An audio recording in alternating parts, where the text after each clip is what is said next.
Get ready, Sydney, because this Sunday is shaping up to be a day like no other, and not just because of the weather.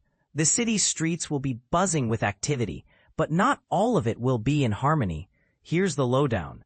The iconic Sydney Marathon is making its grand debut in the World Marathon Majors Series, drawing over 35,000 runners to pound the pavement in a 42-kilometer race from North Sydney to the Opera House. But that's not all. An additional 6,000 participants will join a 10-kilometer run, turning the CBD into a sea of sneakers and determination. Sounds like a runner's paradise, right? Well, here's where it gets complicated. But here's where it gets controversial. Alongside the marathon, 3 separate protests are set to take place across the city, each with its own agenda and audience. From lunchtime onwards, an anti-immigration rally will march through central Sydney, while 2 counter-protests, one by the Refugee Action Coalition and another pro-Palestinian rally, will voice opposing views. And this is the part most people miss. These events are all happening within the same few kilometers, raising questions about how the city will manage such a complex day. The logistics are mind-boggling. Up to 1,000 police officers will be deployed to keep the peace, with Acting Deputy Commissioner Peter McKenna assuring the public that routes have been carefully planned to prevent clashes. "I'm very confident in our planning," he said, emphasizing that public safety is the top priority. But he didn't shy away from the reality. If by chance the groups do meet, we'll have significant police resources there. And let's be honest, with the public order and riot squad on standby, anyone thinking of causing trouble will think twice. Here's the kicker. Could this day of unity and division become a flashpoint?